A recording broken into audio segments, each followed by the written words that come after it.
Everybody knows that I'm breaking down. Everybody knows I ain't faking now. Everybody knows my heart's vacant now. Yeah, she hates me now, I made mistakes but now I don't ever wanna be alone. I don't really... Perkenalkan, nama saya Filia Lesnusa. Di sini saya akan menjelaskan pengertian menopause. Menopause berasal dari bahasa Yunani, yaitu men berarti bulan dan pause berarti penghentian sementara. International Menopause Society pada tahun 1999 menyampaikan rekomendasi berdasarkan definisi World Health International atau WHO pada tahun 1996, yaitu menopause adalah berhentinya menstruasi secara permanen sebagai akibat dari hilangnya aktivitas ovarium. Dan juga menurut Nirmala 2003, pengertian menopause adalah kejadian biasa yang dihadapi oleh wanita ketika tahun-tahun kesuburannya menurun, sehingga bagi sebagian wanita menimbulkan rasa cemas dan risau. Ya baik Ibu, selanjutnya saya akan menjelaskan tentang epidemiologi menopause. Wanita akan memasuki masa dewasa atau masa reproduksi, di mana masa reproduksi pada wanita berlangsung sejak usia 15 sampai 45 tahun. Selama masa reproduksi akan terjadi turasi folikel yang khas dan korpus luteum akan terbentuk. Perkembangan organ-organnya meliputi ovarium dengan panjang 2,5 hingga 5 cm, lebar 1,5 hingga 3 cm dan tebal 0,7 hingga 1,5 cm, serta uterus yang sudah siap memasuki masa haid, implantasi kehamilan dan pasca persalinan. Di masa reproduksi ini pertumbuhan tulang akan terhenti dan tulang akan mengalami penurunan densitas massa yang lambat, yaitu sekitar 0,7% per tahun yang terjadi setelah usia 30 tahun. Pada akhirnya, di masa kehidupan wanita normal akan dijumpai masa klimakterium, yaitu masa yang menggambarkan seorang wanita telah melewati masa reproduksi dan menuju fase menopause sampai memasuki tahun-tahun pasca menopause, di mana masa ini terjadi pada usia rata-rata 45-65 tahun dalam kehidupan wanita. Masa klimakterium terbagi menjadi beberapa fase, yaitu fase perimenopause, fase pramenopause, fase menopause, dan fase pasca menopause.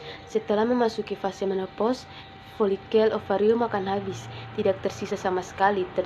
Terjadi peningkatan FSH 10-20 kali lipat dan peningkatan LH sekitar 3 kali lipat. Sebagai tanda kegagalan fungsi ovarium, sesudah fase menopause, ovarium akan mensekresi androstenedion dan testosteron. Pada fase pasca menopause, androstenedion tetap direproduksi, namun hanya sebagian kecil direproduksi oleh ovarium, sebagian besarnya direproduksi oleh kelenjar adrenal, dan produksi testosteron akan turun sekitar 25%. Pada masa klimakterium ini akan dirasakan gejala-gejala sebagai berikut. Yang pertama yaitu gangguan polihaid dan frekuensi yang tidak teratur hingga diakhiri dengan amenorrhea. Yang kedua yaitu hot flushes, yaitu gejala kemerahan pada kulit kepala, leher, dan dada secara mendadak, disertai dengan perasaan panas yang hebat. Kadang-kadang disertai peningkatan ekskresi keringat. Hot flushes pada wanita pramenopause frekuensinya kurang lebih sekitar 15 hingga 25%, lalu akan meningkat setelah memasuki fase menopause, yaitu sekitar 50%. Dan setelah 4 tahun pasca menopause akan turun menjadi 20%. Yang ketiga yaitu atrofi genitourinaria berupa dinding vagina yang berkerut serta meningkatnya frekuensi berkemih. Yang keempat yaitu gangguan emosi dan psikiatrik. Perkenalkan, nama saya Wulan Firman Pamesa. Selanjutnya saya akan membahas tentang penyebab atau faktor risiko. Belum ada studi yang menunjukkan bukti yang memastikan faktor risiko kejadian kegagalan ovarium. Namun, beberapa studi mengaitkan dengan faktor riwayat keluarga, penyakit keganasan, penyakit defisiensi enzim seperti galaktosemia, penyakit infeksi seperti mumps, dan riwayat TB. Selanjutnya, manifestasi klinis. Wanita yang mengalami kegagalan ovarium prematur memiliki gejala yang bervariasi. Yang paling sering adalah amenorrhea sekunder atau menstruasi yang tidak terlatih, yang tidak berhubungan dengan gejala defisiensi estrogen seperti hormesis. Faktor usia juga berpengaruh di mana wanita didiagnosis sebelum usia 20 tahun jauh lebih sedikit akan merasakan gejala hormesis yang berlebihan, mungkin tidak baik, dan vagina dryness. Halo teman-teman, perkenalkan nama saya Fidelia Artisyah Lelapari dengan NPM 121142011900274. Di saat ini saya akan menjelaskan stadium pada masa menopause. Nah, pada masa menopause sendiri ada terdapat stadium atau tahap perkembangan pada masa menopause yang terdiri dari 4 stadium. Yang pertama adalah stadium premenopause. Nah, stadium ini adalah kondisi fisiologis pada wanita yang telah memasuki proses penuaan atau aging yang ditandai dengan menurunnya kadar hormon estrogen, ovarium yang sangat berperan dalam hal seksualitas, khususnya pada siklus haidnya.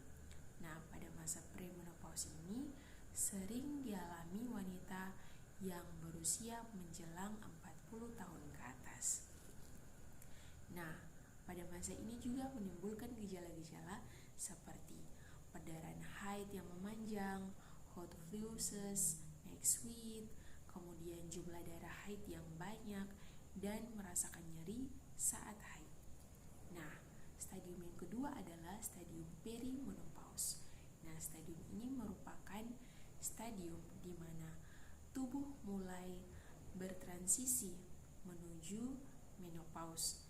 Nah, pada masa perimenopause ini rata-rata terjadi 4 tahun menjelang menopause menurut The North American Menopause Society atau NAMS.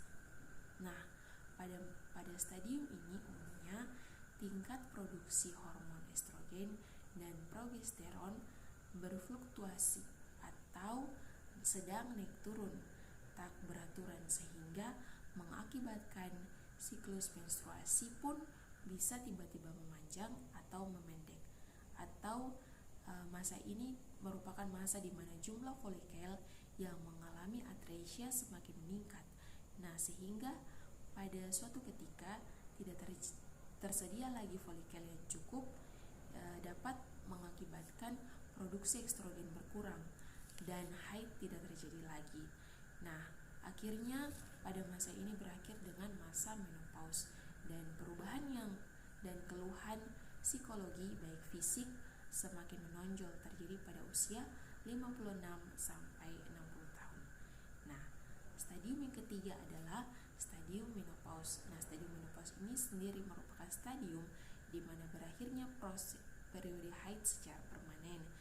Nah, seseorang yang berada dalam tahap ini tidak mendapatkan periode haid selama 1 tahun, atau stadium ini adalah masa di mana setelah menopause sampai senium atau proses peralihan dari masa reproduksi ke masa tua atau klimakterium yang dimulai setelah 12 bulan aminor. Nah, rendahnya kadar estradiol atau steroid atau juga hormon estrogen yang merupakan hormon seks utama pada wanita dapat mengakibatkan endometrium menjadi atrofi sehingga haid tidak mungkin terjadi lagi. Nah, namun pada wanita yang gemuk masih dapat ditemukan kadar estradiol yang tinggi. Nah, hampir semua wanita pasca menopause itu umumnya telah mengalami berbagai macam keluhan yang diakibatkan oleh rendahnya kadar estrogen. Nah, yang keempat yaitu stadium pasca menopause. Nah, stadium ini merupakan tahap yang dimulai sejak 1 tahun setelah haid terakhir, di mana seorang wanita pada pasca menopause merupakan salah satu perubahan yang terjadi adalah menurunnya tingkat libido. Nah, tingkat libido seksual ini merupakan gairah atau hasrat seksual seorang wanita ataupun seorang pria, di mana memerlukan pencapaian pada tahap klimaks atau tahap yang lebih panjang dalam melakukan hubungan seksual, dan untuk itu dapat menyebabkan nyeri saat berhubungan.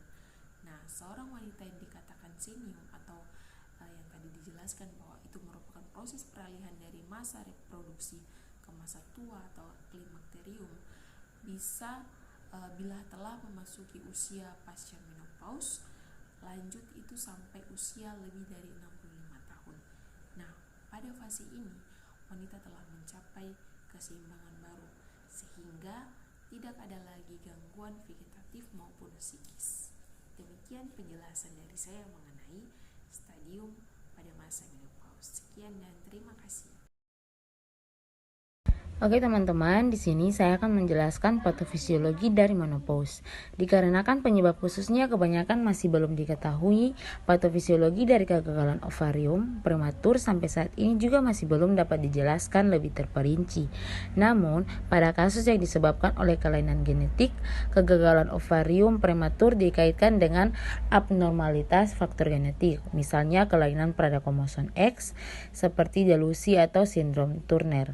Kemudian isokromosom dan translokasi kromosom X yang pada akhirnya mengarah pada disgenesis ovarium yang bermanifestasi berupa gejala amenorre serta gejala lainnya.